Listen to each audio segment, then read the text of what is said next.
नमस्कार दोस्तों, welcome back to my channel.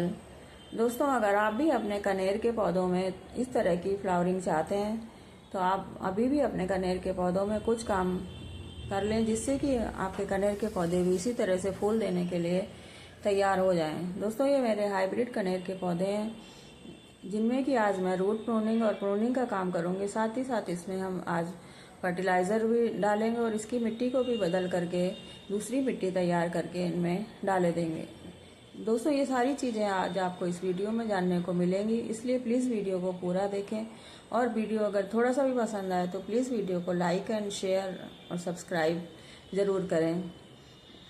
दोस्तों, अगर आपके यहाँ टेम्परेचर अब बहुत ज़्यादा हो गया, यानी कि 40 डिग्री के आसपास टेम्परेचर पहुँच चुका है, तो फिर आप पौधों की रूट प्रूनिंग ना करें। आप सिर्फ इनकी कटाई छटाई कर लें और साथ ही आप इनके गमलों की आधी आधी मिट्टी निकाल करके हटा दें और अच्छी तरह से फर्टिलाइज़र मिला करके फिर से मिट्टी को इसमें डाल दें।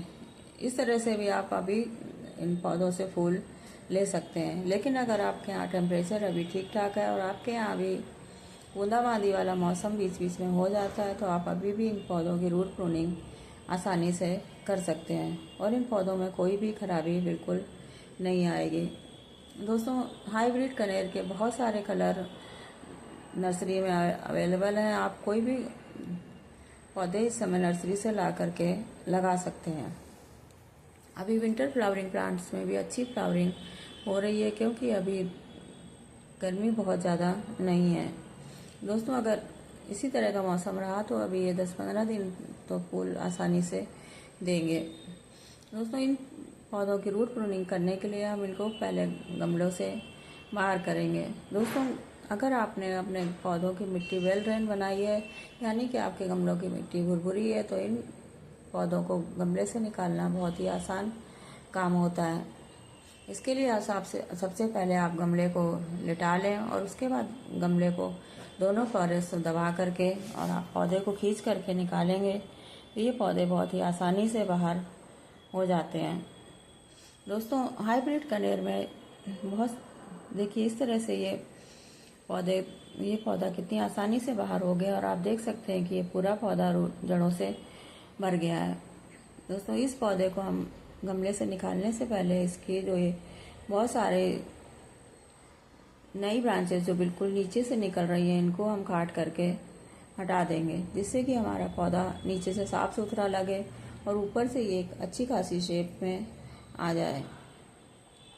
आपके कनेर के पौधे में भी अगर इस तरह से नीचे से बहुत सारी ब्रांचेस निकली हैं तो आप उनको भी काट करके हटा दें और उसके बाद हम इसकी अभी हार्ड प्रूनिंग भी करेंगे।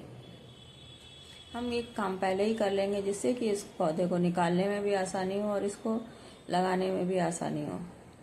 दोस्तों, कनेर का पौधा कटिंग से बहुत ही आसानी से लग करके तैयार हो जाता है। अगर आप चाहें तो जो ये कटिंग आप अभी काट करके निकाल रहे हैं, आप इन्हीं कटिंग को लगा देंगे तो आप देखेंगे कि आपका पौधा आपके पास नए पौधे बन करके तैयार हो गए हैं। इसके लिए आप इन कटिंग्स को एलोवेरा जेल में डिप कर लें और उसके बाद आप इनको सैंड में भी लगा सकते हैं, या फिर आप मिट्टी और सैंड आधी आधी मिला करके भी आप इन कटिंग्स को लगा करके तैयार कर सकते हैं।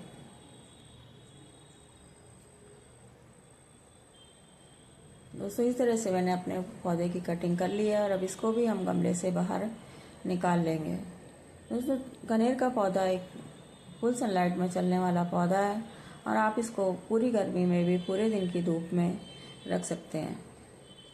आप देख सकते हैं कि एक पौधा कितनी बुरी तरह से रूट बाउंड हो चुका है। अब इसकी रूट्स को हम खुरपी की मदद से काट करके हटा देंगे। दोस्तों, अगर आपके पास आरी ब्लेड है तब ये काम बहुत ही आसानी से हो जाता है, जिससे कि हम इसका आधा हिस्सा काट करके बड़ी आसानी से अलग कर सकते हैं। खुरपी से काम करने में थोड़ी सी मेहनत लगती है। हम नीचे से इसका कम से कम 50 से 55% हिस्सा अलग कर देंगे और उसके बाद हम इसके साइड से भी कटिंग कर देंगे।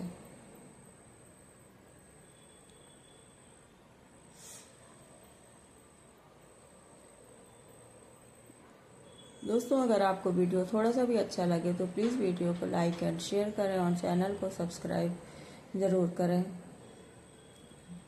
अब इस तरह से नीचे से काटने के बाद हम इसकी साइड से भी कटिंग कर देंगे।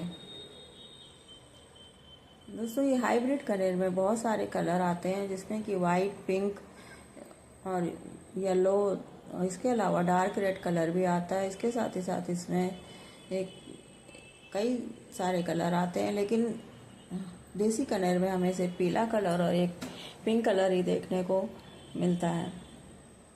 इस तरह से मैंने दोनों पौधे की हार्ड कटिंग कर दी है। अब इसके लिए जो हमें मिट्टी तैयार करनी है वो इस तरह से है। दोस्तों कनेर का पौधे को एक बहुत ज़्यादा गीली मिट्टी की ज़रूरत नहीं होती, इसलिए हम ऐसी मिट्टी तैयार करेंगे जो कि बहुत ज़्यादा वेल ड्रेन मिट्टी हो और जिसमें कि पानी बिल्कुल भी रुके नहीं।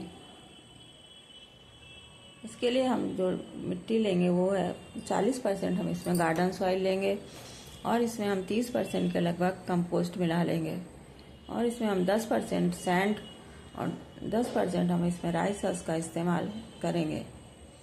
दोस्तों अगर आपके पास राइस हस्क नहीं है तो आप सैंड की मात्रा थोड़ी सी बढ़ा भी सकते हैं और कंपोस्ट की जगह आप गाय की गोबर का खाद भी इस्तेमाल कर सकते हैं, या फिर आपके पास किचन वेस्ट कंपोस्ट है तो आप उसका भी इस्तेमाल इसमें कर सकते हैं।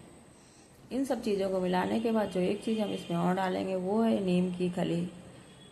नीम की खली हमारे मिट्टी में किसी भी तरह की खराब बैक्टीरिया को पैदा होने से रुकती है और हमारी मिट्टी बहुत ही अच्छी बन करके तैयार हो जाती है। इसके साथ ही साथ नीम की खली में बहुत सारे पोषक तत्व भी होते हैं और इसमें बहुत सारे माइक्रो न्यूट्रिएंट्स भी पाए जाते हैं। इन सभी चीज़ों को हम अच्छी तरह से मिक्स कर लेंगे, जिससे कि ये सारी चीज़ें पूरी मिट्टी में अच्छी तरह से घुल मिल जाए।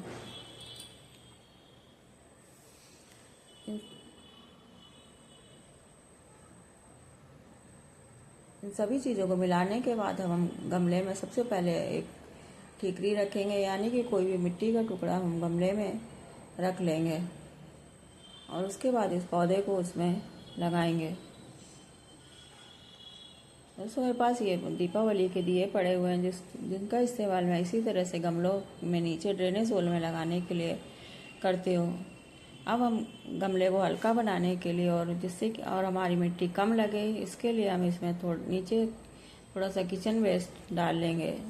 अगर आपके पास गार्डन के सूखे हुए पत्ते वगैरह हैं तो आप उनका इस्तेमाल भी इस काम के लिए कर सकते हैं, क्योंकि इससे हमारा गमला हल्का भी बनता है और जब ये चीज़ें कंपोस्ट होती हैं तो हमारे पौधे को इससे न्यूट्रिशन भी मिलता है और हमारी मिट्टी बहुत ही अच्छी बन करके तैयार होती है। अब हम इसमें इस मिट्टी को डालेंगे और उसके बाद देखेंगे कि हमारा पौधा किस तरह से इसमें सेट होता है। उतनी ही मिट्टी हम इसमें डाल लेंगे। दोस्तों पौधा लगाने के बाद हम इनको 3-4 दिन हम इनको सेमी शेड एरिया में या फिर बिल्कुल छाया में रखेंगे और उसके बाद हम इनको उठा करके फुल सनलाइट में रख देंगे और आप कुछ दिनों बाद देखेंगे कि आपके पौधों में नई ग्रोथ तेज़ी से शुरू हो गई है और इसमें कलियां बनना भी शुरू हो जाएंगी। दोस्तों वीडियो देखने के लिए आपका बहुत बहुत धन्यवाद। Thanks for watching. दोस्तों लास्ट में हम इनमें एक चीज़ और डालने वाले हैं, वो है ये एप्सम सॉल्ट। एप्सम सॉल्ट से जो हमने पौधों की रूट प्रूनिंग करी है उन रूट्स का विकास बहुत ही ज़्यादा जल्दी शुरू हो जाएगा और हमें अपने पौधे में नई ग्रोथ के लिए ज़्यादा इंतज़ार नहीं करना पड़ेगा। इस तरह से हम पानी में घोलकर इसका प्रयोग अब करेंगे।